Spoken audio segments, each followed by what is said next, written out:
Okay, so we're moving pretty fast on this project, the Combat Robot Remake. In the first episode, I worked on the main hull. On the second one, we built the hips/waist section right here.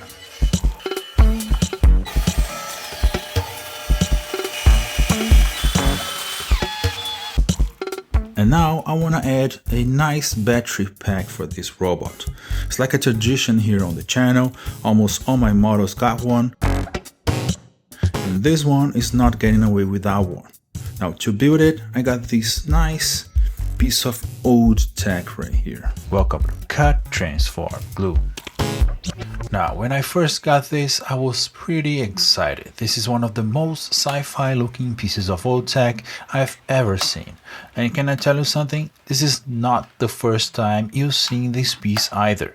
As you can probably tell, I already know exactly how to take it apart. Just takes a bit of extra force, because this piece was used on a previous project, the Messenger. More specifically, these black wing-shaped pieces were used to make, well, the wings, of course.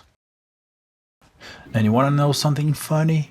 There's nothing inside it, which means this thing looks awesome for no other freaking reason than just looking awesome. So thank you so much, whoever designed this.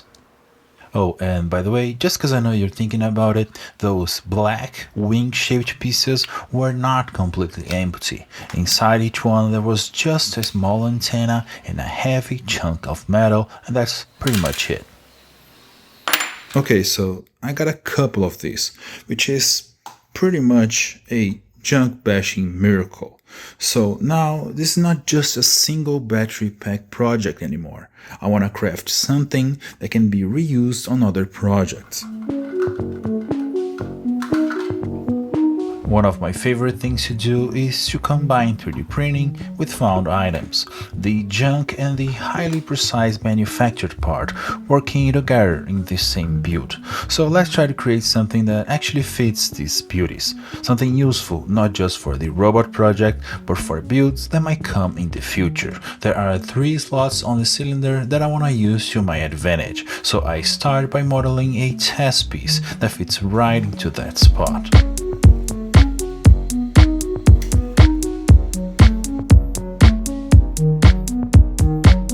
It's not a challenging shape, but I like to start with a small test, just to make sure everything lines up.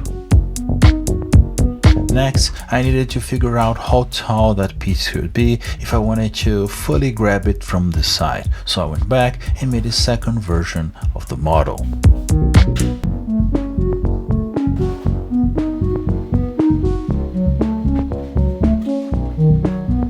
Okay, so the geometry is pretty much on point. It's not too tight, not too loose. So now it's time to build on it and make it look cool. Now, my original idea was to design a piece that will let me connect 2 of these cylinders together, one on top of the other, using a plastic rod so they stack vertically. I went through a bunch of different designs, trying to make that work. But eventually I landed on this simpler solution. It works for a single cylinder on its own, or it can be glued back to back, so I can stack a couple of them, which is exactly what I need for this first side project. But enough talking, let's put this thing together.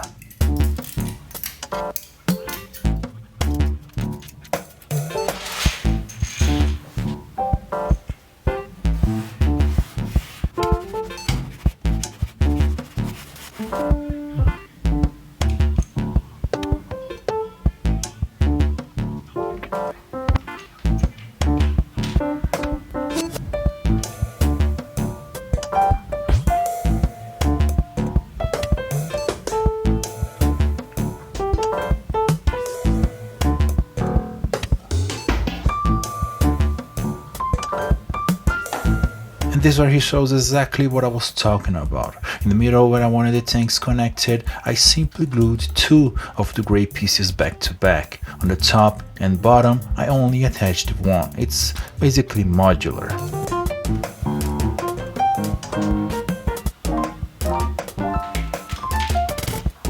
Then I re-drilled some of the holes using my shop-made pin vise.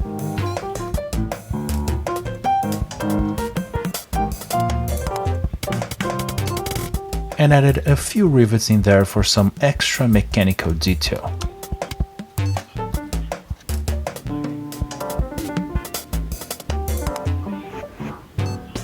Then I covered the remaining holes using a few upside down buttons salvaged from broken electronics.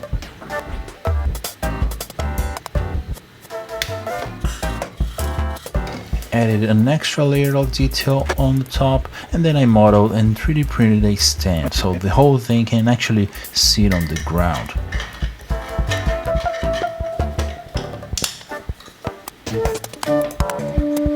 Okay, so this is pretty much done, but there's one extra thing, one extra little detail I want to add to it before going for the primer. So right here on the top of my tool rack is where I keep all of my detail parts, the tiniest bits and pieces I have in my collection. So I'm gonna go ahead and grab a few of these parts and add the final detail this thing is still missing.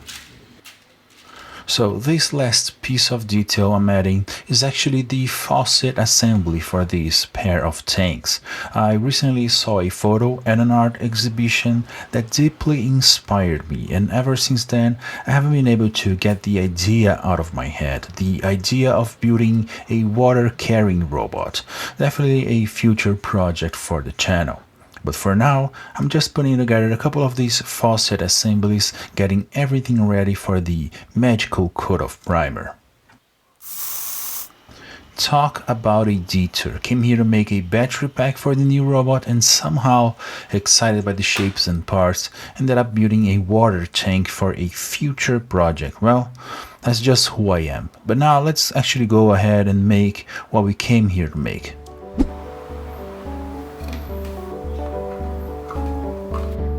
First thing I did was take care of the branding on these beauties.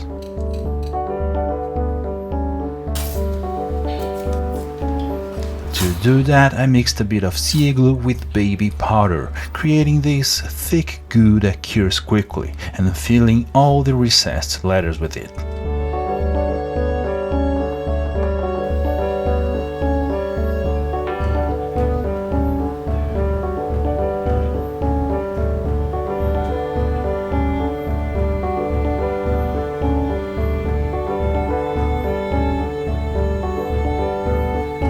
Once it hardens, it's actually very easy to cut. So I trimmed it down using a very dull X-Acto knife.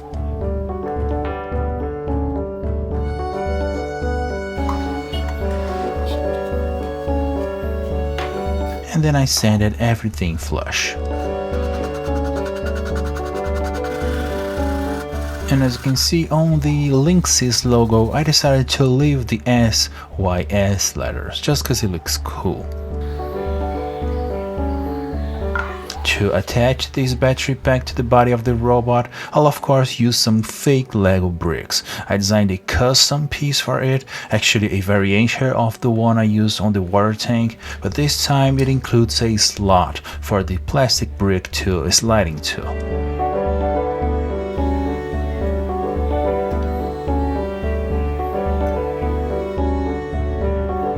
And then it was just a matter of attaching everything together pretty much the same way I did on the water tank.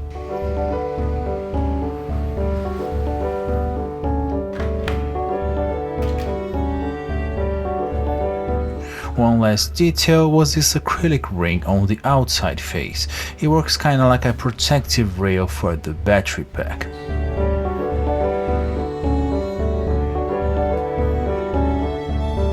And the only thing left to do was to apply the magical coat of primer. Let me know in the comments what you thought of this deep dive, a slightly different kind of video for the 3D printing plus junk bashing lovers out there. It really helps if you hit the like button and help push this video for more nerds like us, and as always, thanks for watching.